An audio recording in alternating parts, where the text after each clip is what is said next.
Alright, hey guys, today the topic of interest is how to get yourself out of a rut. Now for the most part, a lot of us are stuck in a rut. We're stuck in a cycle that's not allowing us to progress. So what I'm going to be doing in this video is teaching you how to get out of that cycle that's stopping you from progressing and getting yourself into a cycle that's going to allow you to progress and progress very, very quickly. But in order for us to change our lives, first of all, it starts off with our beliefs. So oftentimes when you hear the word belief, we think that our beliefs are some sort of, divine entity that we can't change. It's like something that just got hold of us. I can't change my beliefs.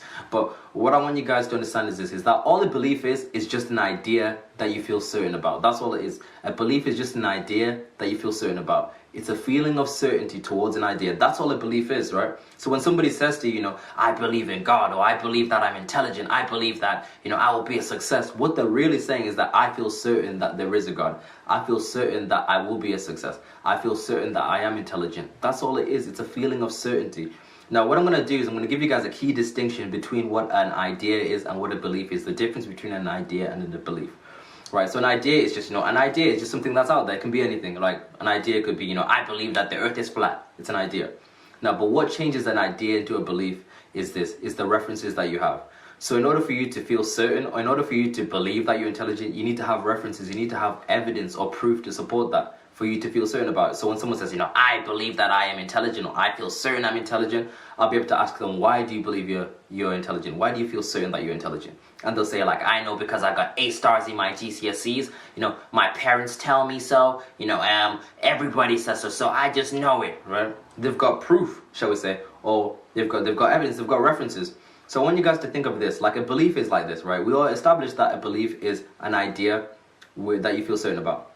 So take it like this, like see a belief like a table. So if you've got a table, you've got the base of the table where you put your plates down. The base of the table is an idea, right? It's just an idea. But in order for you to feel certain about the idea, you need something to hold up that idea, to hold up the base of the table. So you need table legs. So the table legs on the base of the table are the references that you have, all the proof that support that belief, that support that idea, right? So the more table legs you have, the stronger or the more certain you will feel about the idea that you have, right? So I can have an idea that the earth is flat, but without any proof, I won't feel certain about it, right? But it's the proof that I have or the evidence that I have that holds that idea that makes me feel certain, okay? So now that we've got established that a belief is an idea that you feel certain about, you must understand this, like in order for you to change your life, there's a series of actions that you take, right? And it starts off with your belief. So let me give you an example. So let's say we've got a guy called Bob. Bob wants to start a business, a clothing business. And he believes, he feels certain that, he's going to be a success. He feels certain that, like his business is going to boom, he's going to be amazing, he's going to be big, right? It starts with his beliefs. So because he's got his beliefs, like in place, he's got a perceived potential. So his perceived potential of how far it can go is going to be a big deal. He's going to think, I'm going to be amazing, I can do anything, right? And because he's got a high perceived potential, he thinks that he can really achieve big things. What does that do? It influences the action that he takes. So he takes massive action. He's going to take big action. He's going to go promote his brand to everybody. He's going to be telling everybody how amazing it is because he fully feels certain. He fully believes that it's going to blow. It's going to be a big thing. And because he takes massive action, what happens? He gets massive results. Right, so he makes loads of sales. Everybody's like, wow, this clothing line is amazing. It's so good. He sells out. And because he sells out, it acts as further evidence for him or further proof to feed the belief that he's going to be a success, right? He's got a new reference now. He's got a new table leg to the feeling of certainty that he can really be somebody, right? And then it feeds and then the cycle repeats again. So now he feels even more confident, more belief. What happens? His perceived potential increases. I can go even further, right? More action, bigger results, and it feeds. It's a vicious cycle. But take it for example. Let's say that Bob isn't really confident in himself. He doesn't really believe that can be a success. He thinks like, I don't know, he's just rolling the dice, hoping that things work out. Because he's unsure, because he's uncertain, what's going to happen? The cycle repeats again. So he's got his perceived potential. He's like, I don't know. Maybe it'll work, maybe it won't. You just roll the dice and find out, right? Because he's got a narrow perceived perception of how far he can go, what happens?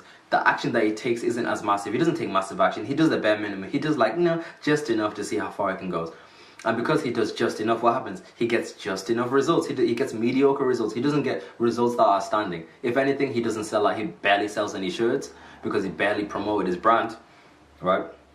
And because he barely sells any, it acts as evidence to him that feeds the belief that he's not really going to be amazing because he hasn't made any sales. That acts as proof. It's like, see, I told you that you wouldn't be able to make sales. I told you wouldn't be that far. And it reinforces that belief, right? This is why a lot of us are at. right? We didn't really feel certain that we could change our lives. We didn't really feel certain that we could make a massive change.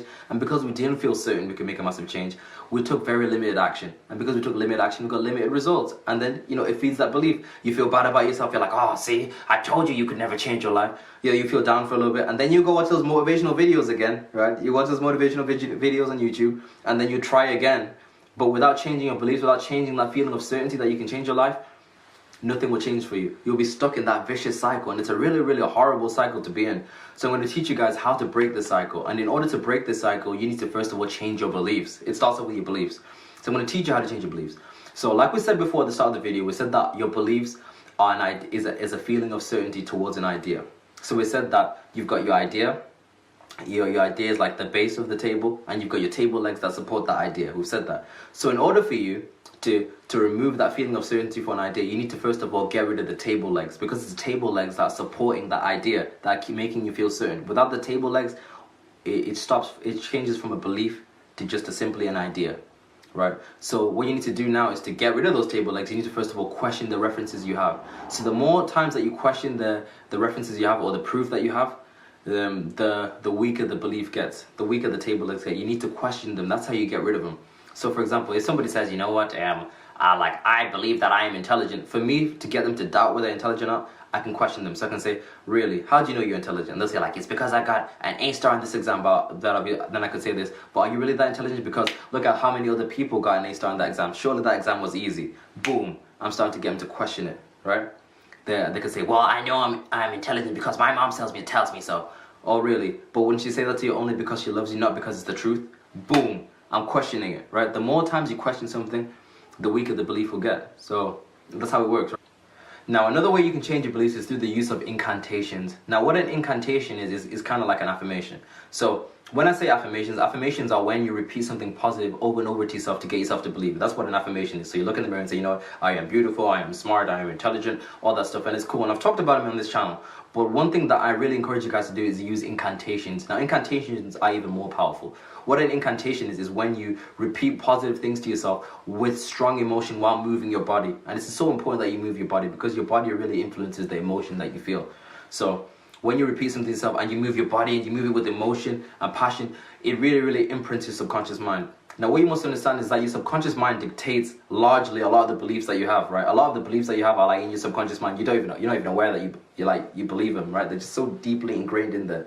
So if you want to change them, you have to speak to your subconscious mind, because it dictates like 92% of what you do. So you really want to talk to it. And the subconscious mind speaks in the language of emotion. It speaks and responds to emotion. So if you're repeating like affirmations to you, like, you know, I will be amazing, I will be great, I'll be good, that's all well and good, but it'll only impact you if you're saying it with emotion. If there's no emotion there, it's just gonna glaze over. So you have to really do this. So like really look in the mirror and say, you know, I will be a success, I am amazing, I am strong, I am powerful. Like just you doing that over and over again, you're feeding your subconscious mind, you're giving it imprint. You're like, boom, this is what I want you to believe, this is what I want you to believe. You're repeating it over and over again. You're giving it the program to run. And once and if you do this over and over again consistently, it'll accept this to be true, and then it'll run with it. Right, you'll completely change. You start feeling more certain about your idea. Start feeling more certain about yourself just because you repeat something. Because the more you repeat something to yourself, the more you believe it. Right? Think about this. How are cults formed? Like, you know those cults where they wear the hoodies and they do all these weird things. Right? How is a cult formed? Think about it. It starts off with a person with an idea. Right?